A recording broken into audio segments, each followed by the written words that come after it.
Eben, la cybercité de Maurice, présentée à l'époque comme la Silicon Valley de Lille, poumon du développement des nouvelles technologies, mais cette nouvelle ville aujourd'hui est prisée pour ses espaces bureaux. Des sociétés allant du tourisme à l'immobilier, en passant par l'énergie et la téléphonie. Avec les sociétés d'externalisation et les centres d'appel, les tours tournent 24 heures sur 24. La nuit, la cybercité se transforme en cybertrafic. Nous accompagnons Josh, employé dans un centre d'appel. Ce soir, il n'est pas de service. Son fournisseur communique uniquement via WhatsApp. Josh a eu ce contact grâce à un ami, ingénieur en informatique dans une grande société de logiciels de la Cybertour. Le rendez-vous a été pris dans l'après-midi et la livraison fixée à 20 h. Nous y sommes.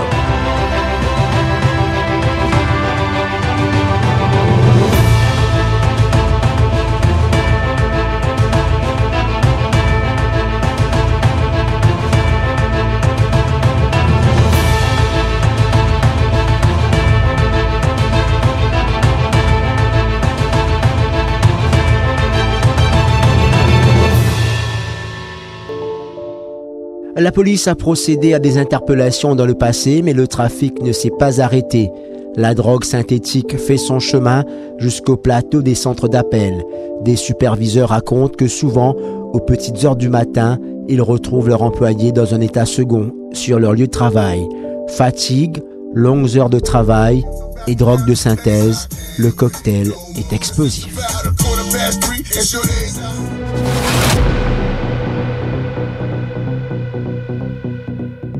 Grand B, haut lieu touristique.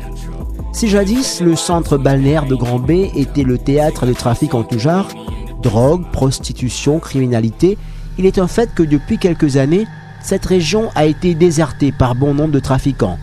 Aujourd'hui, avec le marché lucratif de la drogue synthétique et le nombre très élevé de consommateurs de cette drogue, pas besoin d'aller loin pour s'en procurer. La drogue est livrée à domicile. Nous sommes dans un de ces quartiers de Grand B.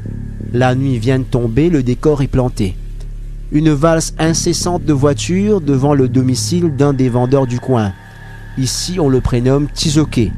Ce jeune de 14 ans est le benjamin d'une fratrie de 4 enfants. Les aînés sont en prison, il a repris le flambeau. Jockey, c'est le sobriquet qu'on donne à l'intermédiaire entre le fournisseur et le consommateur. Steve, lui-même un des jockeys du coin, 38 ans, nous file des informations sur les rouages du quartier. Depuis grand matin, c'est ça même qui a trouvé. Cibitek, bravo Cibitek, c'est ça même qui a trouvé dans la cité là. Mais côté sorti, côté sorti. Côté sorti. Ça me dit, moi, j'ai fait un laboratoire là, mais côté sorti. J'ai tout arrêté hier, il vient. Jusqu'à temps là, les temps que ça cité qui m'ont resté là, vendaient un 100 grammes, un 200 grammes détaillés dans la cité là. Trop beaucoup de monde venu mauvais là. 100 grammes par jour? Par jour, car plus tout. Qui sont chimiques, qui sont la drogue, plus. Mais casse là, côté allé. Casse là, côté allé, casse. Puis beaucoup, ils distribuaient. Moi, je vais dire, là, si vous avez un compte à rendre, vous avez fini, vous avez un compte à rendre, vous avez là-dedans. Ne pas gagner à la drogue là, c'est comment bizarre. Et dans la drogue là, vous te mettez Panadol. Et dans, vous te mettez Panadol, vous te coupez. Si vous amène 100 grammes, il me donne sa patron là. Patron là, il fait 150 grammes. À ce moment-là, il met ça Panadol. Il vend, il ça déroule comme ça. Situation quand on arrive aujourd'hui, situation pire. Il dit pour faire des efforts, si mes clés me commandent partout dans le pays là, partout. Si j'ai cité, fait finalement, c'est chimique fait faire dans tout coin pays. Chimique. 23 ans de consommation de drogue. Steve vient de terminer sa sentence de 7 ans de prison. Il tente de se reconstruire, mais n'y arrive pas. C'est même du coup, je suis tombé. Du coup, avant de faire la tente, moi, je reprends la drogue. Dans un moment de stress, je prends la drogue. À cause de la prison là, on perd de moralité. On gagne un travail. Autrement, moi, je dirais, on dit à la société, l'importance du travail. Un de ça, du coup, coûte 200 roupies. Ça va être 10-12. 2000 roupies. Une moyenne, c'est ok, on dit qu'un pion, un esclave la drogue. Actuellement, un esclave la drogue. C'est pas un de ça qu'on peut bien faire. Durant ces 7 années passées derrière les barreaux, il a vu de très près le trafic de drogue en milieu carcéral. Tout ça fait dérouler leur casse, ça. Je te propose, et la police, qui gagne 15 000 tous les mois. Nous, les propose 50 000 mois. Pas 50 000 par mois. Ils attrapent ça, ils mettent ça là-bas, et l'espace 5 minutes, ils gagnent 50 000. Ils peuvent faire aller. Pas de gars de prison, nous, nous, causer. Je dis, un tel patron, un tel paye plus bien que patron, un tel. Patron, un tel paye plus bien que patron, un tel. Ben, la causer. Vous êtes causé, vous êtes tapé l'estomac, vous êtes flat, vous êtes bourgeois. Ça veut dire que quand on est en prison, quand on a la drogue dans la prison, tout le monde peut rester tranquille, c'est qu'il vous donne condamné là, manger, condamné là pour bien manger. On ne peut pas gagner la drogue dans la prison, il y a personne qui peut pas la drogue. Du monde là, il est capable de tenir 3 jours pour bien vivre. Et là, l'autre qui sort le manger. Et Steve n'a jamais connu de longues périodes d'abstinence. L'abondance de la drogue sur le marché, sa proximité avec les patrons et son entourage sont autant de facteurs qui fait de lui un esclave. Moi, je dis qui demande à dire, ça vous demande qui fait ça, vous demande quand c'est la question de victime de la drogue. Moi, je suis drogué, il fait la confiance en moi, il a essayé avec moi, il demande 10 par 10. Ça va qui n'est pas drogué là. Vous êtes qu'à gagner 512. 512, ça, maximum, et il y a temps fini ça. 512, il beaucoup, il finit dans un temps. Mais quand c'est victime de la drogue, nous là ici. Dans la ville, je connais tout ce qui n'est pas bon. Je ne connais ce qui est bon. Je suis content, je connais ce qui est bon. Dans la ville, je connais ce qui est bon. Dans la ville, tout ce qui n'est pas bon qui est là. Moi, je suis content, je ne suis pas dans la ville, je connais ce qui est bon. Les cités ouvrières du pays, baptisées résidences, sont devenues des palaces pour les patrons du trafic qui ont jusqu'à 30 revendeurs parfois à leur merci. Ils brassent jusqu'à 300 000 roupies par jour. À Grand-B, comme dans la capitale, la scène est identique. Nous sommes à proximité du jardin de la Plaine Verte. Le trafic ici se déroule au nez et à la barbe des policiers qui sont juste en face du lieu où opèrent les dealers. Une situation inacceptable pour les travailleurs sociaux et les habitants de l'endroit. Certains, après tant d'années de lutte, sont résignés. Moi, je suis dans l'espoir. Je suis dans l'espoir du tout. Moi, jusqu'à preuve du contraire, je fini. Tout camarade, je peux dire ce que je peux passer.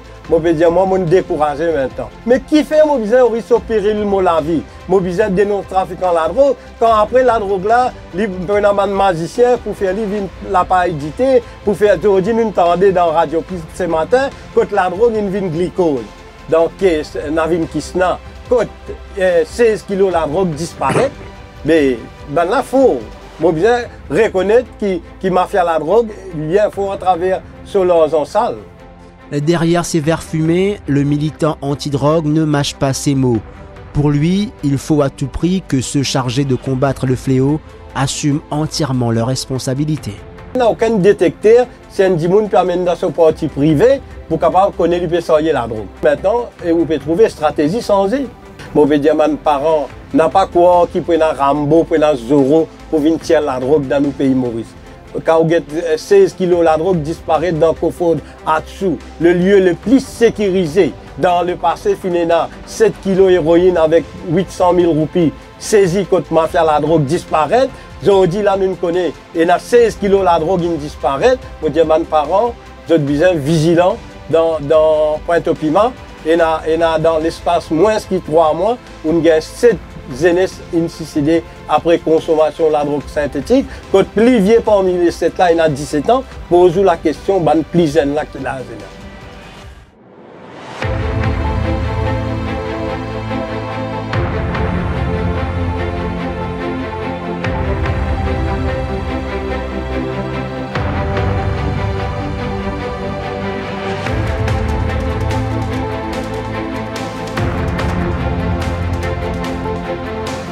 La répression n'a pas cessé, le trafic aussi. Certaines descentes policières musclées dans ces quartiers s'avèrent parfois fructueuses. Elles permettent de tomber sur des marchandises destinées à la vente,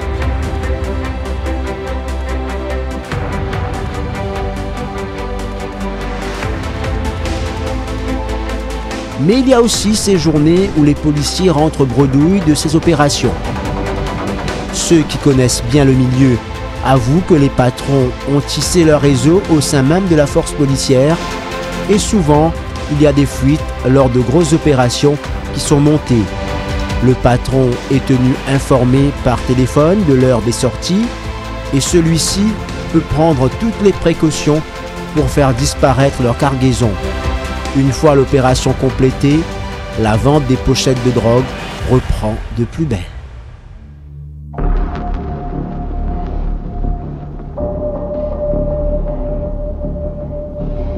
Il y a ces drogues qui sont produites à l'étranger qui arrivent sur le territoire mauricien, mais il y a aussi celles qui sont cultivées localement. Le cannabis, des centaines de plantations sur les flancs de montagne ou dans les champs de canne. L'hélicoptère de la police arrive parfois à identifier ces champs, mais pas toujours.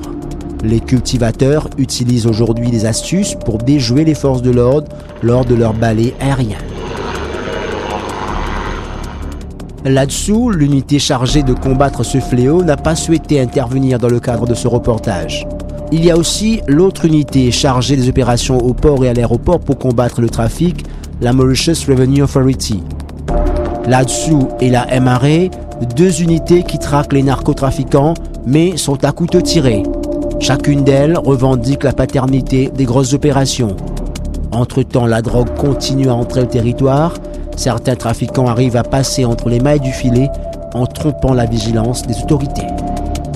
La commission d'enquête sur la drogue, durant presque 3 ans, a auditionné des dizaines de personnes. On a vu défiler devant cette commission un certain nombre d'hommes et de femmes, certains en détention, d'autres toujours en liberté provisoire, qui sont accusés d'être dans le trafic. Il y a eu aussi ces VIP proches du pouvoir qui ont été entendus et qui sont montrés du doigt dans ce volumineux rapport de l'ex-juge Paul Lam Changlin. Et depuis, il y a eu 5 cas de Judicial Review déposés en Cour suprême. 5 hommes de loi cités et blâmés dans ce rapport de 260 pages. Parmi 2 avocats parlementaires, Rubina Jadoo John Bokus et Sanjeev Tilakdari.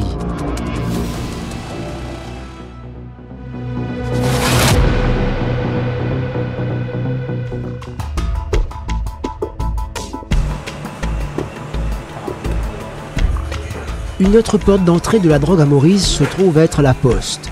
Courriers et colis arrivent par milliers et sont traités par les officiers.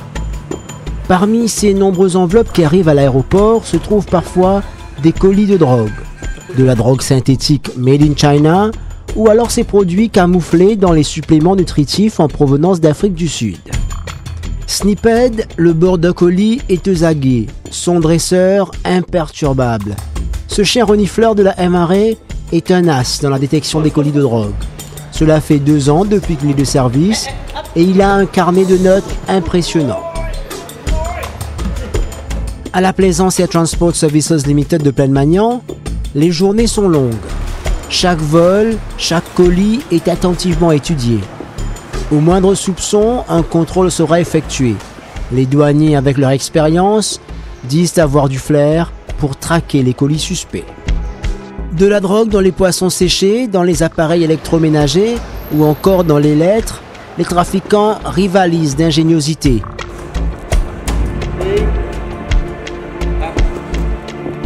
En juin dernier, la Custom Narcotics Section de la MRA a saisi 25 pilules d'ecstasy, un colis arrivé par un vol venant des Pays-Bas. Il a été repéré au Parcel Post Office. Son récipiendaire, un habitant de Forestside, qui s'est présenté en personne pour le récupérer, mais le chien de la douane avait déjà flairé la drogue dans le colis.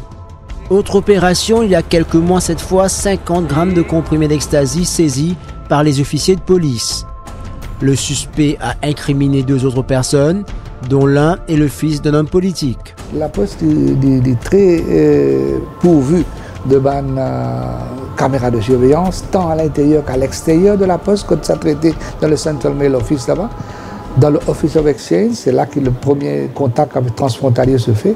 Dans le Parcel Post Office, éventuellement, quand on finit de sélecter qui se peut envoyer, qui se peut détenir pour faire du monde venir chercher.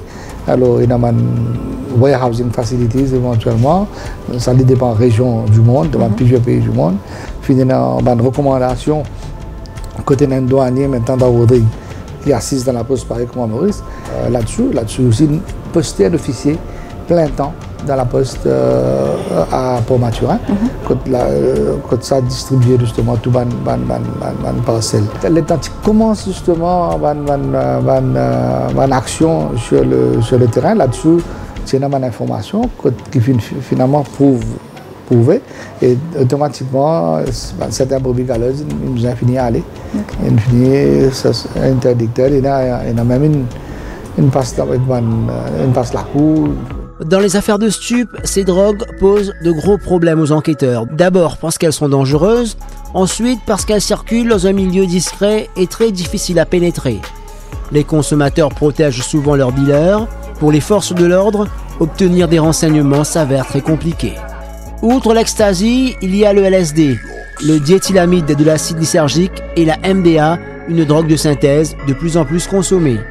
Synonyme de fun, elle représente pourtant un vrai danger pour le consommateur. La méthamphétamine provoque un sentiment de bien-être, d'énergie retrouvée et d'euphorie. Les consommateurs l'appellent même la drogue de l'amour. Elle est surtout présente dans les boîtes de nuit ou encore les soirées d'étudiants, voire les rave parties dans les bois.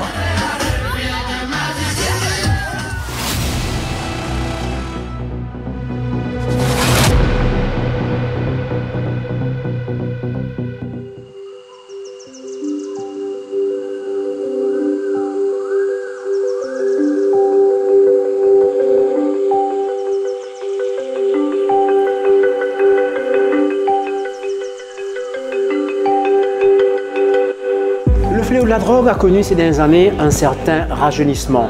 Le trafic ne se passe plus uniquement dans la rue, mais a atteint également les cours de récré, dans pas mal d'institutions secondaires.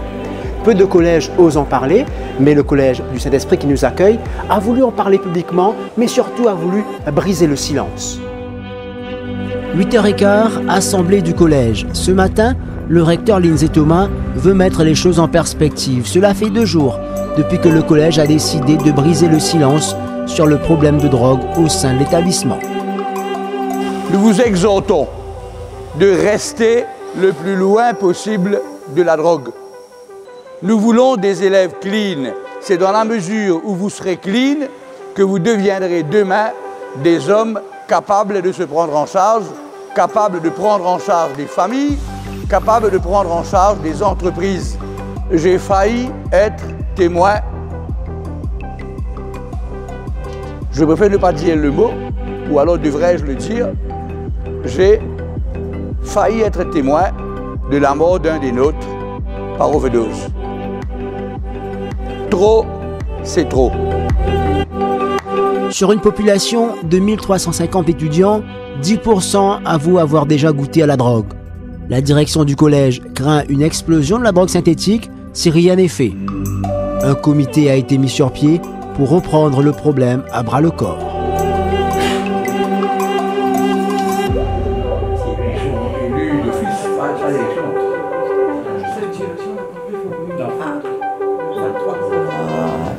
C'est ainsi à la Senior School. Par exemple, vous avez des élèves qui demandent souvent la permission pour partir aux toilettes. Et on a remarqué aussi que les 2 lieux où on voit le plus grand nombre d'élèves, c'est-à-dire la colline du collège et disons derrière les toilettes, il y avait beaucoup d'élèves qui s'est trompés. Alors là, on a mené une enquête. Et à ce moment-là, on a découvert qu'il y a des choses qui se passent au collège. On a retrouvé 4 élèves, et dites-vous bien, dans un endroit où personne n'oserait imaginer, dans une poubelle. À partir de là, les langues ont commencé à se délier, et là, on a commencé à prendre les taureaux par les côtes. On sent chez eux, comme dans leur état, un affaiblissement, et aussi par rapport aux études, ils se relâchent, un manque d'intérêt. Et souvent, ce sont les mêmes élèves qui vont soit aux toilettes ou qui vont à la colline. Et il y a eu un cas d'un élève qui un jour a rejeté en classe. Avant tout, nous sommes une école, c'est pour aider nos élèves, au pire à les sauver. La drogue qui arrive au collège est achetée au dehors. Maintenant, est-ce que c'est dans l'environnement immédiat du collège? Est-ce que c'est dans l'environnement immédiat de là où habitent nos élèves? Nous n'en savons pas. Certains élèves que nous avons découverts au cœur même de la consommation et au cœur même du trafic, on aurait tous ici, on leur aurait donné tous la communion sans confession. Nous sommes à 1350 élèves. Il doit y avoir au moins une centaine d'élèves qui a déjà touché aux produits illicites. Il y a peut-être une vingtaine qui sont accros. Si nous laissons nous fermons les yeux, nous n'agissons pas, nous ne traquons pas ce que nous pensons être des maillons importants dans la distribution, ça on peut passer à 200 assez vite. C'est ce que nous ne voulons pas. Le collège, à travers sa prise de position, a provoqué une prise de conscience chez ses élèves. Dans les deux sections, junior et senior, les membres du Student Council se sentent investis d'une mission, celle de protéger leurs camarades des tentations des marchands de la mort. La colline, c'est l'endroit où se dérouleraient les trafics pendant la récréation. Lieu incontournable du Saint-Esprit, c'est ici où l'on grille sa première cigarette parfois, à l'abri du regard des surveillants. Ces étudiants, un peu les role models, sont encore abasourdis après ce qui s'est passé. J'ai essayé de raisonner une personne. Pour l'instant, je vois que ça avance. Mais je vais essayer de lui parler pour lui dire d'arrêter totalement. Ce sera difficile, mais il faut bien essayer. Parce qu'on a vu certaines de nos amis même finir à l'hôpital, des trucs comme ça. Genre, on n'a pas vraiment réalisé le danger que ça avait la drogue. Pour nous, c'est vrai qu'on a vraiment banalisé la drogue pour se dire que ouais, il y a la drogue à l'école, mais ouais, alors que là, on voit vraiment l'impact que ça a sur nos amis, sur la vie que ça peut détruire. C'est pas qu'on ne veut pas dénoncer, mais on ne sait pas, sérieusement, on ne sait pas quoi dire. La drogue, même ça nous a choqués nous-mêmes. Même les chiffres que M. Tenma nous a donnés, ça nous a choqués. J'en parle à mon père parce que mon père aussi était élève ici auparavant. Et il était assez surpris aussi par la nouvelle. Et aussi, le matin, il vient me quitter à l'école. Et des fois, il part aux toilettes. Et il voit des trucs comme ci qui sont pas bien.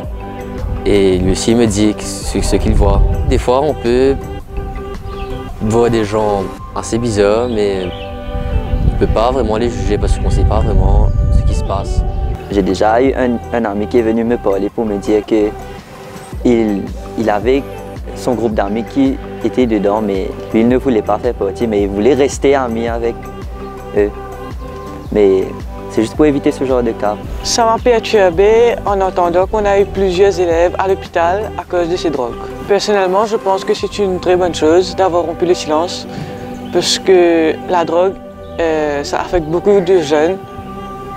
On peut connaître ces jeunes et on peut ne pas les connaître. Mais les familles, elles souffrent beaucoup à l'intérieur, mais elles ne disent rien.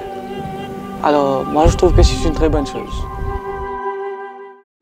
Alors que nous préparons ce reportage, un rendez-vous téléphonique est pris avec un parent d'élève qui dit avoir des informations à nous communiquer sur l'établissement que fréquente son enfant. Une affaire de drogue qui a été étouffée, semble-t-il, par la direction. Allô? Je dépasse monsieur s'il te plaît. Allez, ok, merci. Allô? Allô? Oui, bonjour. Dites-moi, qu'est-ce que je peux faire pour vous? Je vous appelle pour vous informer de quelque chose. Oui. Je suis parent d'une institution privée secondaire. Et il a été porté à ma connaissance que il y a un trafic de drogue qui s'opère à l'école. D'accord. Et il y a certains élèves qui ont été suspendus. Il y en a même qui ont été expellés de l'école. Ouais. Voilà, c'est quelque chose d'assez inquiétant. Ouais. Et parce que c'est pas quelque chose de nouveau. C'est quelque chose qui est récurrent, qui est là depuis quelques années. Ouais. Il me semble que la direction de l'école ne fait absolument rien par rapport à cela. Nous décidons de nous rendre aussitôt dans l'établissement scolaire. Nous sommes reçus dans le bureau du headmaster sans caméra. Un petit quart d'heure, on retiendra cette déclaration. Je ne sais pas d'où vous détenez cette information. Dans notre établissement, le problème ne se pose pas. Nous accueillons souvent des officiers qui viennent sensibiliser nos étudiants sur cette situation qui est réelle dans le pays. Mais nous n'avons renvoyé personne pour ces raisons. Y a-t-il des étudiants qui ont été suspendus ces derniers jours? Nous avons des étudiants suspendus, mais pour des raisons de confidentialité.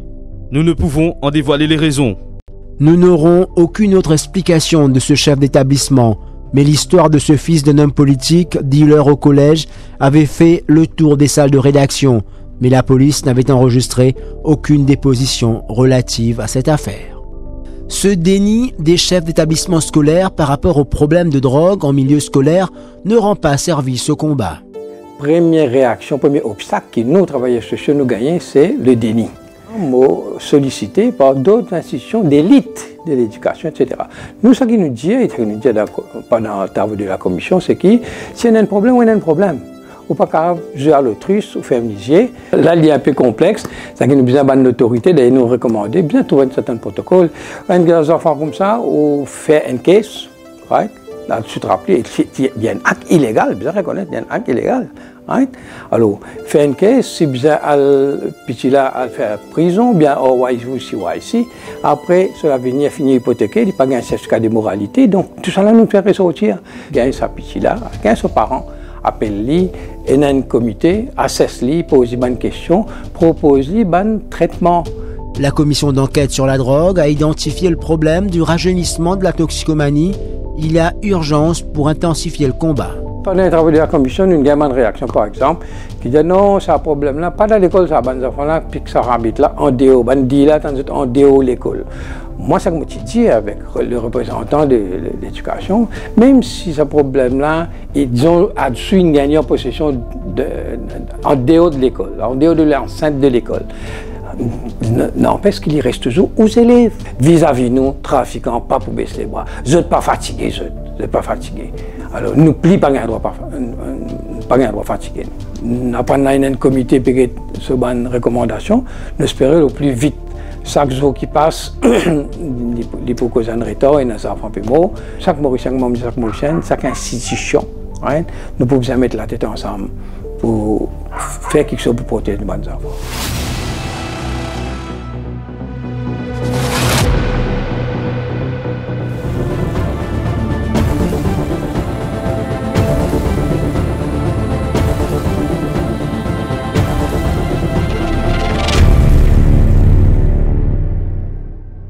C'est par voiture ou par vanette chargée sur les navires que des trafiquants opèrent. Toutes les semaines, des bateaux déversent un flot de véhicules en provenance d'Afrique du Sud. Une tendance s'est dessinée au fil du temps. La drogue est extrêmement bien dissimulée dans le fret commercial, les douaniers ayant par exemple découvert de la drogue dans des pièces métalliques ou encore des pistons automobiles. Souvent, ce ne sont pas des entreprises légitimes, mais surtout des structures illégales qui alimentent le trafic de drogue. Avec la complicité de certains États voyous, de véritables plaques tournantes du trafic de drogue en Afrique, le crime international organisé passe par le circuit officiel du trafic des voitures d'occasion. L'agence de lutte anti-drogue américaine a ciblé plusieurs sociétés en Afrique de l'Ouest. Elles exercent dans la vente de voitures d'occasion en Afrique et figurent parmi les organisations dont les responsables sont recherchés pour leur activisme dans le trafic de drogue et les activités de blanchiment d'argent.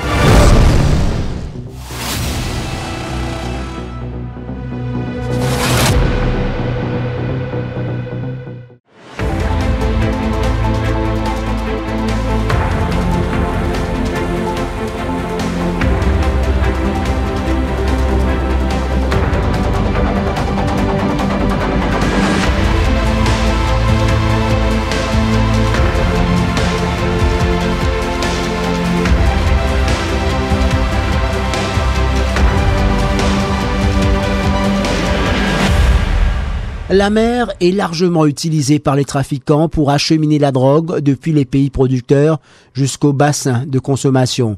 Les réseaux sont aussi divers que variés et dépendent notamment du type de produit et de la distance entre les zones de culture et de distribution. La mer, la nouvelle autoroute de la drogue, les narcotrafiquants ont trouvé le bon filon pour déjouer la vigilance des autorités. Les bateaux réalisent des trajets courts entre Maurice et la Réunion, mais peuvent aussi se lancer sur des navigations plus longues pour atteindre les côtes malgaches. Nos eaux foisonnent de hors-bord et de gros navires depuis ces dernières années. Les propriétaires, du richissime étranger aux nouveaux riches du pays, mais parfois sur les permis, des prête-noms comme propriétaires. Nous sommes en haute mer dans la région de l'Ouest, une des sorties qu'empruntent ceux qui vont récupérer ou alors distribuer de la drogue dans le bassin indien-océanique. Ce type de hors-bord peut aller jusqu'à l'île de la Réunion. Son skipper n'a jamais fait le trajet, mais il est au courant des pratiques en mer.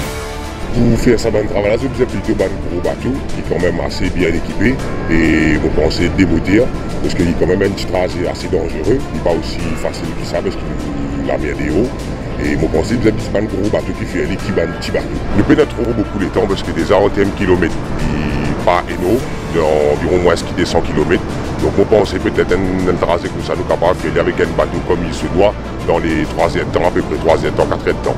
Depuis la côte ouest de Maurice, nous sommes capables à la côte Sassa. Nous sommes capables d'aller partout. Nous sommes capables à La Réunion, nous sommes capables de sortir, nous rôder à Madagascar aussi. On a pas mal de places qui nous capables de bouger, dépendant du type de bateau qui nous est. Malgré le renforcement des moyens de surveillance ayant permis de réaliser plusieurs grosses prises, dissuadant les réseaux de développer significativement cette pratique, il est à noter que la surveillance accrue de l'espace maritime et littoral oblige également les embarcations affectées au trajet court à déjouer les dispositifs de détection, à commencer par les radars côtiers. Les trafiquants peuvent profiter de certaines zones d'ombre, par exemple des baies invisibles au radar, ou réaliser des transbordements rapides au large avec d'autres bateaux venant à leur rencontre. Un skipper peut toucher jusqu'à 100 000 roupies juste pour faire passer un colis sur son hors-bord. Ce n'est un secret pour personne que plusieurs se laissent tenter par l'appât du gain. Les gros bateaux qui étaient non bien ronds, nous trouvons ce pays naviguer en dé au lagon bien au large. Et bon, vous pensez, voilà, il pas radar là pas une grande affaire, c'est un plus comme si quand côte l'eau de l'eau plus loin au large, vous mettez vraiment surveiller les côtes comme il faut. Vous pensez que le servi un point similaire à ça pour vous sortir, c'est plus facile après pour vous êtes à la mer de haut, il est beaucoup plus vaste, donc comment vous sortez de haut, capable de penser mais qui ont envie, mais nous avons beaucoup d'affaires qui vont arrêter tout. Donc nous avons beaucoup de points à peu près comme ça autour de l'île que nous avons servi pour vous êtes à de haut facilement sans qu'il y ait aucun contrôle l'eau. En dehors des navires marchands, le transport de cocaïne est aussi traditionnellement l'apanage des voiliers. Sous couvert d'une navigation touristique, ces bateaux, qui peuvent transporter plus d'une tonne de drogue, effectuent la traversée entre l'arc caribéen et l'Europe ou parfois l'Afrique de l'Ouest. Les trafiquants y dissimulent de la cocaïne dans des caches spécialement aménagées.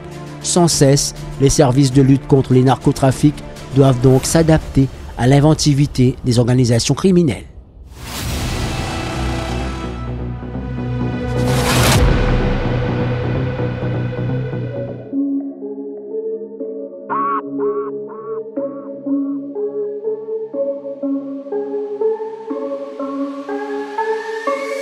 « 7 kilos d'héroïne ont atterri sur le territoire mauricien dans l'estomac des mules en moins de 2 mois, ce qui représente environ 105 millions de roupies de drogue. Les trafiquants tentent d'utiliser une méthode à l'ancienne, des mules qui avalent des boulettes de drogue pour ensuite les purger. Cela devient de plus en plus alarmant selon les autorités. Ils attribuent cela au contrôle à l'aéroport. Les autorités mauriciennes soupçonnent que des mules ont pu quitter l'aéroport sans se faire repérer, car à Maurice, on ne dispose d'aucun moyen à ce jour pour détecter de la drogue dans le corps d'un passager à l'aéroport. La brigade antidrogue et les officiers de la douane se basent sur de simples soupçons ou leur flair pour interpeller des mules en provenance d'Afrique du Sud, d'Ouganda, de la Zambie, du Kenya et du Nigeria. Toutefois, ces mules collaborent rarement avec les enquêteurs. Ils obtiennent, selon les sources, entre 50 à 200 000 roupies pour le faire. L'une des mules étrangères à avoir pu échapper à la prison, elle est bien la seule d'ailleurs, Aurore Grokwasi, libérée après son appel en cour d'assises.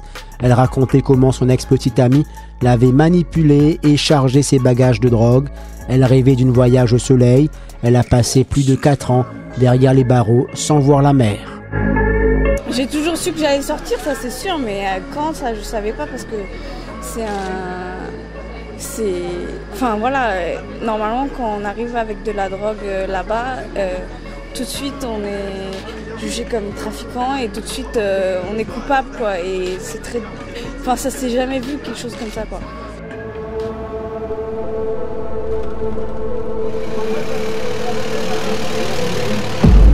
Comme Aurore Grokwasi, beaucoup de jeunes aujourd'hui se laissent instrumentaliser par des dealers. Nous sommes ce matin à Batricasset, faubourg de la capitale. Le programme d'échange de seringues a démarré au coin d'une rue. Les travailleurs sociaux reçoivent leurs clients. Si certains avouent hors caméra être des consommateurs de drogue, D'autres disent ne pas en consommer, mais ne font que tracer. Nous comprendrons qu'ils sont des jockeys. Ils ne font que vendre la marchandise des patrons de drogue. Et ils sont nombreux dans cette situation. Lui avoue être toxicomane, l'une des rares personnes acceptées de nous parler. Moi, j'ai 33 ans. J'ai au moins 15 ans pour aller me droguer. Je m'ai occupé de combattre, je m'ai occupé de venir, je m'ai sorti de la drogue. J'ai dit que je soutien pour que je sois. Je m'ai posté à moral, je m'ai dit que je suis un peu dans la drogue. Je suis avec quelque chose. Mais tout le terrain, je suis football. Je soutien que je vais gagner. Mais si je me rattrape, ça m'a résolu. Une dure réalité que vit ce jeune homme. Il dit vouloir sortir de cet enfer.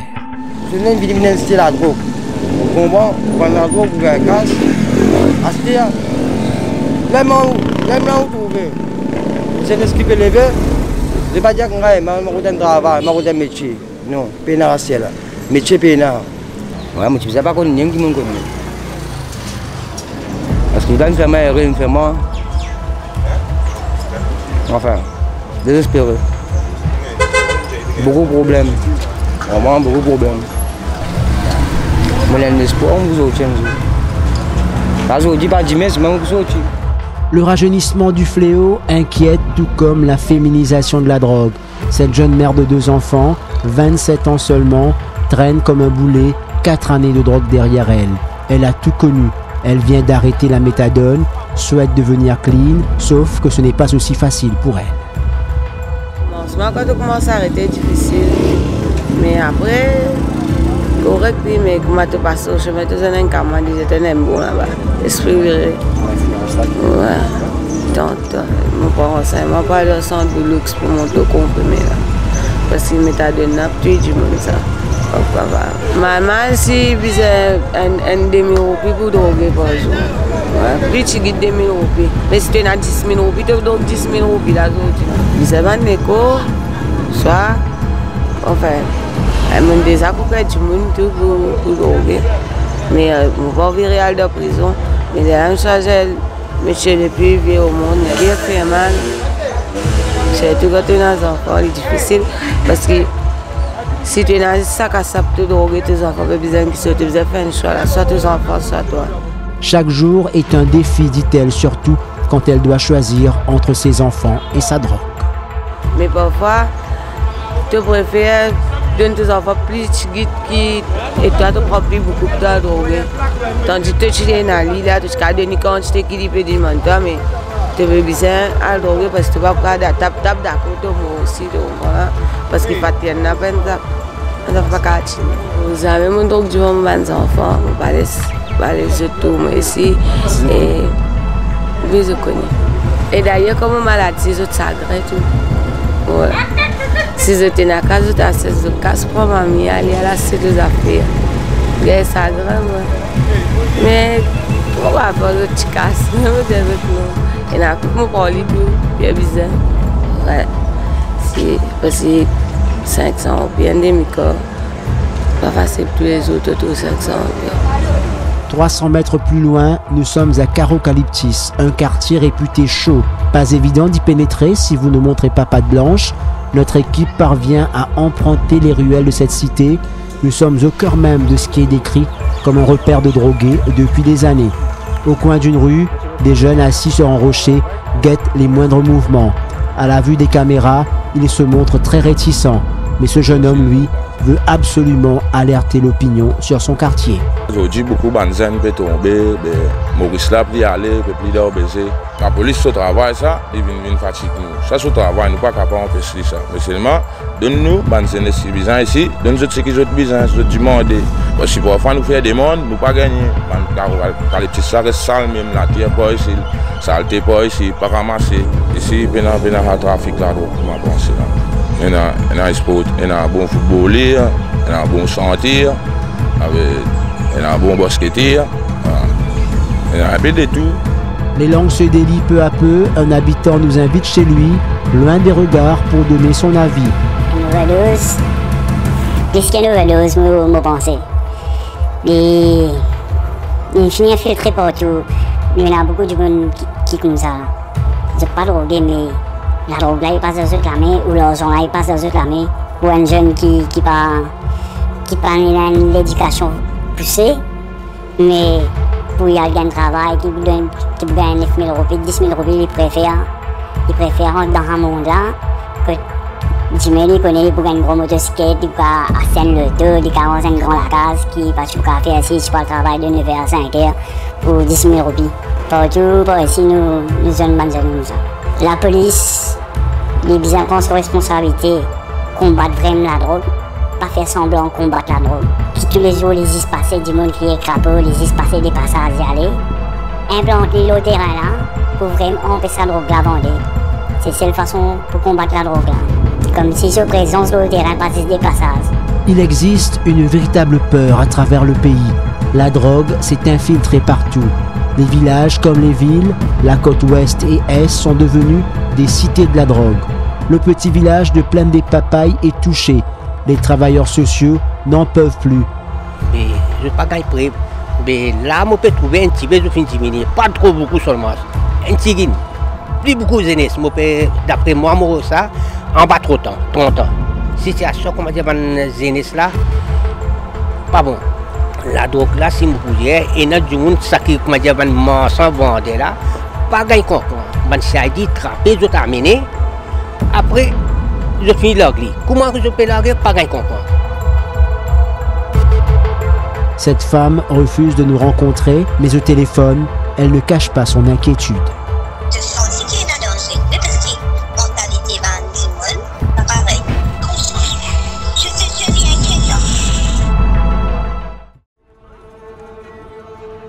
Nous parvenons à rencontrer, après maintes sollicitations, un jeune dealer du coin.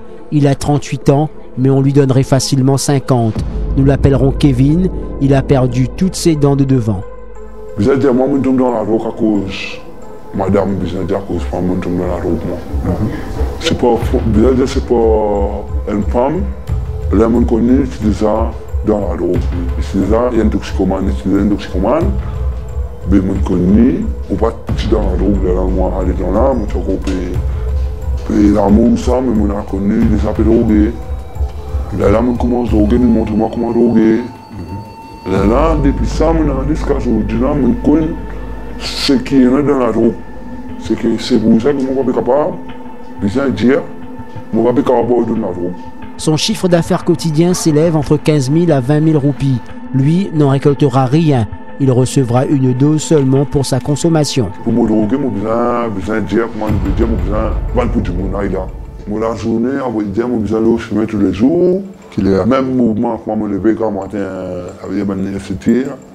Faire ça, après un petit guide pour là, vous en parlez l'école là-bas. Après, comment vous en venir à l'école, vous allez au ciné pour remonter la drogue là. Le trafic qui peut dérouler plus beaucoup là, besoin de dire, nous devons s'en plus beaucoup. Bah, nous a payé 500, 400 pour 400 ok. Combien il fait beaucoup ça? Avec très clair beaucoup, à peu près, si on compte un peu de 100 plus. 50 000 plus, et ça veut dire, pour les grands magasins, jusqu'à tantôt, mon capable, du moment, ça veut dire, il est capable de travailler chambre de ministre à 400, ça veut dire. Kevin avoue ne plus supporter cette vie. Il est conscient de l'emprise de ses patrons sur lui, mais il a encore du mal à s'éloigner d'eux. Mon a dit qu'on a dit que mon cas c'est pour finir.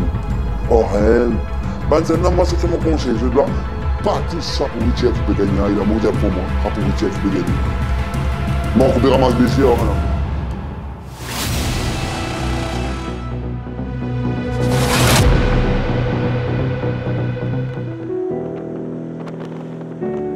Nous quittons Plaine des Papayes pour nous rendre dans l'est du pays, cité Argiflac. Ici également, la drogue fait rage. Ce père de famille est cassé, 18 mois depuis que son fils Damien est mort d'une overdose. Le cadavre du jeune homme avait été retrouvé non loin d'un champ de canne. Son père Marc arrive difficilement à faire son deuil. Une fois par semaine, il vient ici, au cimetière de Saint-Julien, pour fleurir la tombe de son fils.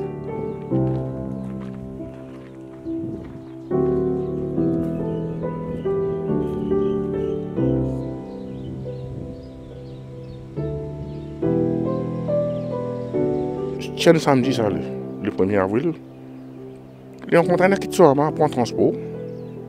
Il prend le travail chez eux là. Et son maman il prend son bus finale. Moi aussi, je suis sorti de bonheur, tôt le matin. Et puis, arrive vers 9h30, je gagne un call qui me garçon décédé. Et bon, pas aucune explication là. Parce que je suis décédé, mon corps assez loin, je ne prends rien pour aussi le beau chemin. Pour comment dire, qui a une carte, c'est tout. Ouais. Qui la drogue, qui te fait consommer? Moi, je ne connais pas. Au bout d'un moment, qui appelle la drogue, qui appelle l'autre, je ne connais pas. Mais, le dernier, mon temps de piqué. Quand il est piqué, je connais pas. Dans la case, il n'y a pas de aucun trace là-dedans. Ni moi, ni maman, là, tu es au courant. Mais maman, là, il a un cycle aussi, il demande, est-ce qu'il te consomme quelque chose? Il demande, non, maman. Il ne va pas prendre rien. Mais, finalement, un jour, un camarade, qui a posé avec moi, un monsieur, il dit, moi, veille de garçon de près. Laisse passer une semaine qu'il est décédé, hein. Veille de garçon de près, sur mon marché, pas bon. Mais ça me semble dans l'eau, à part ça, pas chez nous. Il y a ce job pour nous, même pour moi, même pour maman là. Mais comment on peut expliquer? Nous pas même connaître quand il est là-dedans. Il m'a fait contre, il m'a choisi mon camarade, ça nous gagne droit de dire. Et puis ça, beaucoup de gens, sur des semaines là, quand même, je trouve sur l'attitude un petit peu changée. Je ne vais pas dire qu'il est agressif, mais son comportement. Hein? Il y a un gros échange de ce comportement. Ça dans l'éthique, tellement mauvais, il est chic. Il tient un garçon chic. Tout le temps, quand il est habillé, il me laisse moque. Au grain droit, quand un soulier, comment dire, il avait déchiré, il pas mettre moi, il tient un garçon comme tu dis, c'est unique ça. Il amène son rôle unique. Mais comment on va expliquer? Il n'y a pas de quoi amène son rôle. Je me dis que je ne sais pas de moi là-dedans. Aujourd'hui, 1 an et demi après, comment on peut vivre ça? Oui, il y a un calvaire. J'ai toujours mon madame. Un calvaire. Mon madame pleurait tous les jours, toutes les semaines. Jusqu'à même maintenant. Dernier pleurer jusqu'à hier. Pas aucun la maison, pas aucun pourtant, une quantité de malade dans la famille, aucun malade de maladie. Pas aucun plaisir ni rien. Pas de goût. Pour la maison, nous oublions la maison. Ou capable de dire. Pas dans l'année, pas dans la vie n'a arrêté. Ça, aucun droit de dire. Mon conseil, les autres enfants de près. Pas négliger ce travail. Nous tous bien casse amis assez. Mais si vous enfants un petit peu de près. Mon conseil, c'est l'erreur qui m'a faire, mon capable de dire.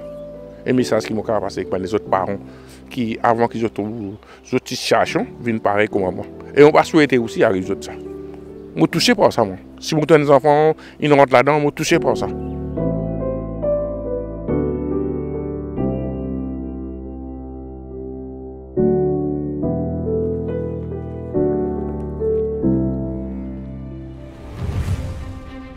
The amount, the quantity in circulation has diminished a lot.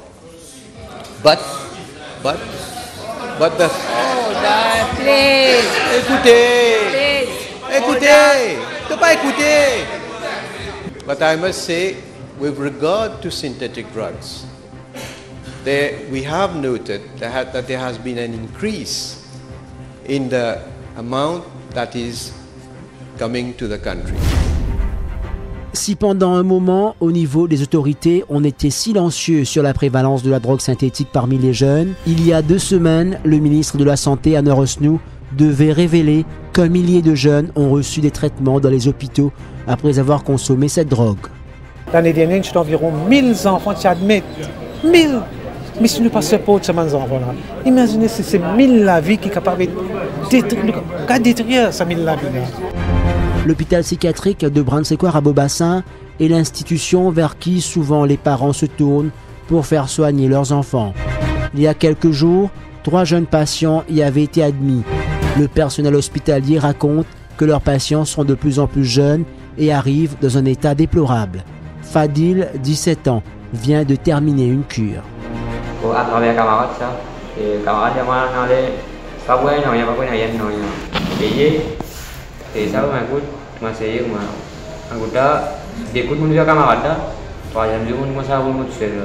Là, mon piqué, on m'a dit, là, le 4 ans. Après, là, pour moi, bonnes affaires, moi, j'ai fini piqué, là, manuel scarlet, c'est 10 ans, j'ai pas vendu. Après, là, 13 ans, moi, je pensais, c'est pour une strawberry. Pour une strawberry, là, 2015, on a répondu. Anaïs, 16 ans, une franco-mauricienne fréquentant un établissement UP du centre de l'île. Elle est suivie par un médecin du privé. Sa mère a recherché de l'aide auprès des travailleurs sociaux. Elle nous dira simplement en larmes ceci. Je vis un véritable calvaire. J'ai failli perdre ma fille à cause de cette foutue drogue. J'ai pu l'emmener à temps à la clinique. Maintenant, je comprends mieux la douleur de ces mères de famille que je vois à la télévision. Quand vous êtes touché en plein cœur, c'est là que vous réalisez tout le mal que la drogue fait à la jeunesse.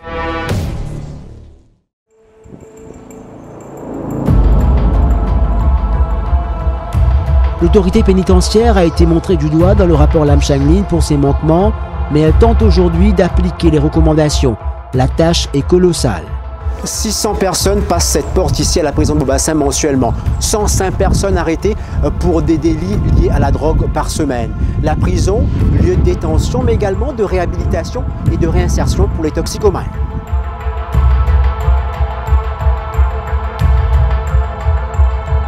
À l'intérieur de la prison, avec la complicité des gardiens, le trafic continue malgré tout. L'argent, le nerf de la guerre. Certains surveillants travaillent avec les patrons les plus offrants, quitte à mettre leur travail en jeu. Malgré les fouilles obligatoires au quotidien, drogue, téléphone portable, l'outil indispensable au trafic arrive jusqu'aux cellules.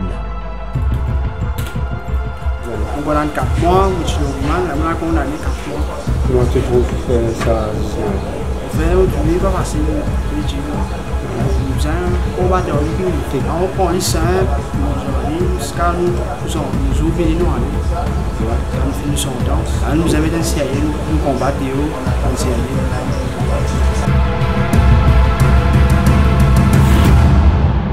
Très énorme, 605 personnes par semaine peuvent venir dans la prison pour la drogue. Vraiment, il alarmant. Laisse-moi dire toujours, peut-être que vous donnez plus beaucoup de choses. C'est moi dire, dans moi, nous avons 600 personnes qui viennent dans la prison pour des délits de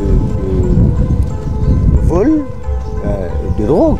C'est énorme pour un petit pays comme Maurice. La situation est sous contrôle, rassure le commissaire qui annonce des mesures drastiques pour mener la vie dure aux trafiquants. Si il y a des gens avec un téléphone à ce là, puis il y a 50 000 roupies l'amende, il y a 5 ans en prison. Et ça, pour faire consécutif. Ça veut dire qu'il finit de faire ce sentence, il est là qu'il est pour faire ça. C'est à laisser ou apprendre. Là, qui peut créer le désordre, on peut dire d'autres choses, c'est les synthétiques. C'est les synthétiques qui inhalent dans tout votre longtemps. On veut dire, comme on dit là, c'était pas une région bien déterminée, c'était pas une classe qui réputée. Et tout le monde qui peut réputer pour la drogue. Et dans les autres, tu peux venir approvisionner les autres ici.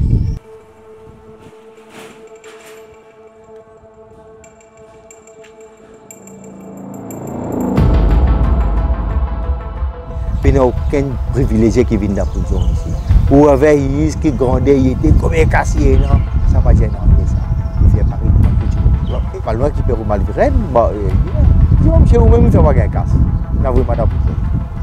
Ah bon? Vous n'avez pas de prison, vous n'avez pas de prison pour un casse. Il dit, faire casse ici, monsieur. Là, il y a une longue discussion. Il fait casse ici. Sans jeune. Comment? Vous expliquez comment? Il est pareil, un entrepreneur, c'est là, qui est bizarre. Il a un téléphone. Il fait ce business, moi aussi. Alors, comment vous pouvez faire que vous allez là? Le téléphone là, pas gardé en ligne. Le type là qui prend le téléphone. Jamais vous gagnez un téléphone. Et si vous avez le téléphone là, ou tout capable de l'équipe du monde autour de lui, là, il passe côté la caméra, ou caméra difficile, tout le monde dit tout autour. D'une façon, nous neutralisons. Nous neutralisons. Tout ça va baron la drogue.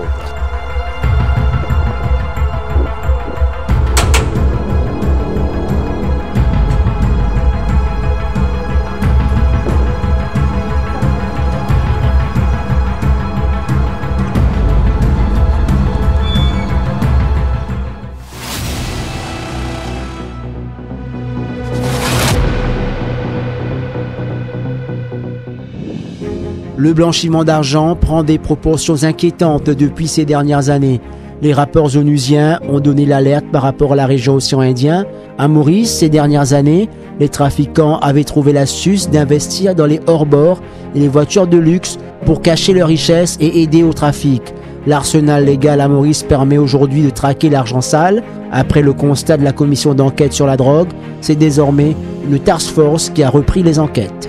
C'est-à-dire qu'il y a une commission d'enquête, besoin d'un suivi, besoin d'implémenter ce genre de recommandations. Qui s'en a qui peut faire? Ce n'est pas la commission d'enquête les mêmes qui peut faire. Parce que ce genre de pouvoir et ce mandat limité d'après la loi. Donc, qui s'en a qui est habilité à faire l'enquête? S'il y a une enquête qui concerne la drogue, possession, la vente, etc., c'est la police. S'il concerne blanchiment, inévitablement, les polices. S'il y a un aspect qui concerne tout ce qui concerne fiscalité, revenus, etc., les pouvoirs mourir. Donc, nécessairement, besoin de cette phase-là, on peut étonner quand on peut gagner l'information à quel niveau la drogue est pénétrée dans la société. Moi, je nous la garantie qu'il travaille là, des poils de l'avant. Mais make no mistake, ce n'est pas un travail que pour faire aujourd'hui pour demain. C'est un processus parce qu'il y a un système qui met en place pendant 15, 20, 30 ans. Ce n'est pas dans des eaux qui nous poussent sans ça. Ce n'est pas dans une bicari qui nous pousse sans ça. C'est tout le monde ensemble.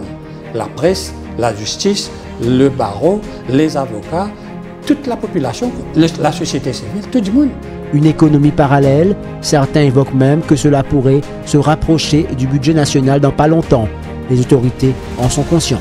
Au niveau international, Nations Unies, le UNODC, qui est l'organisation responsable concernant tout le monde d'affaires crimes organisés, y compris la drogue, etc., donne un chiffre qui est assez effrayant au niveau mondial, qui passe dans les milliards, trillions of dollars, qui veut dire qu'il y a une proposition qui est capable de couvrir un budget national dans un pays. À Maurice, je ne peux pas dire exactement parce que je ne connais pas fini dans le détail. Mais je connais que les Nations Unies, l'année dernière, tu fais un rapport, tu viens avec un master plan, pour te la donner l'information. Mais disons que pour répondre à cette question-là, il y a l'alarmant. Moi, mon cause du monde, je toute l'information qui est là à gauche à droite, je pense qu'il peut prendre une proposition, que si nous pas réussi à régler les contrôler, il peut venir un risque. Il prend une proposition, ce qu'on appelle dans la théorie systémique. Il n'est plus un problème individuel. Il n'est plus un problème sectoriel. Il y a un problème systémique. Si vous comprenez que je ne peux dire pas systémique, vous pouvez comprendre l'ampleur.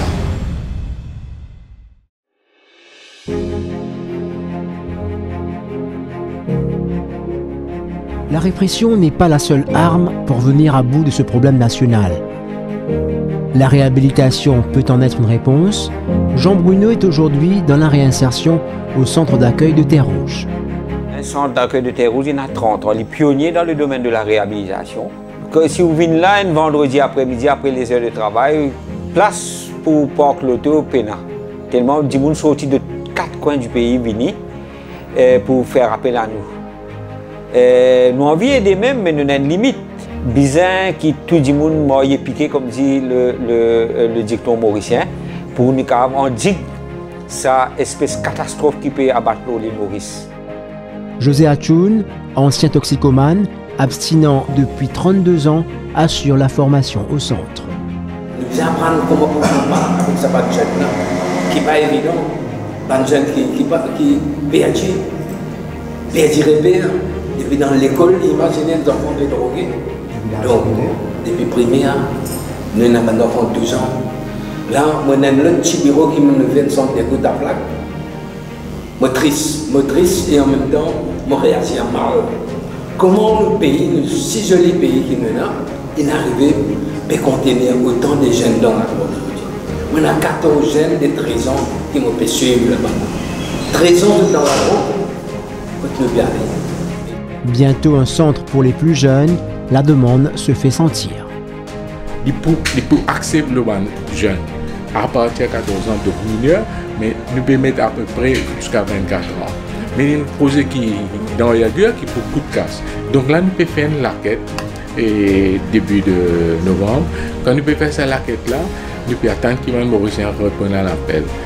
9 semaines d'abstinence, les stagiaires sont sur le point de retourner dans la société. Ce qui les anime ce matin, l'émotion de voir la famille, mais aussi la peur de devoir refaire face aux vieux démons qui ont chamboulé leur vie. Mais avant de partir, une étape importante pour exorciser la souffrance infligée à leurs proches. Excuse-moi.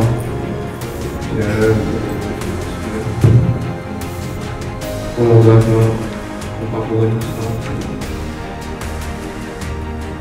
Ça vous voit mon amour pour nous. Ami, papi, je vais vous dire que ma souffrance a fait le casser. Voilà. Je vais vous continue sur l'idée.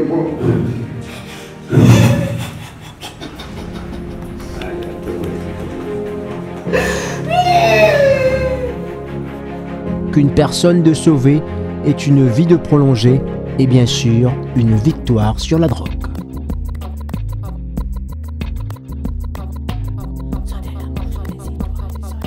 Laisse-nous envoler, laisse-nous vivre, majeur en l'air au système. Laisse-nous vibrer, laisse-nous envoler. Laisse-nous vivre, majeur en l'air au système. Laisse-nous vivre.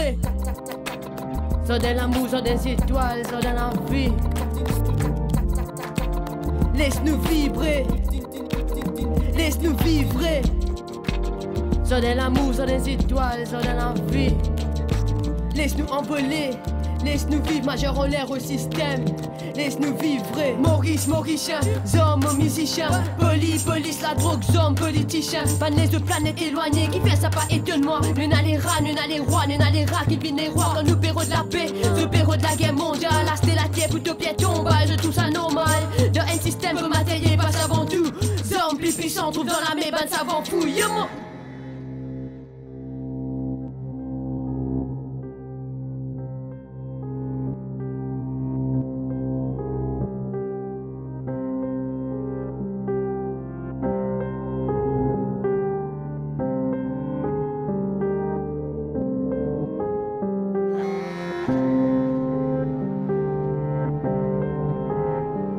Toi qui n'as les pieds la terre. La vie c'est un voyage.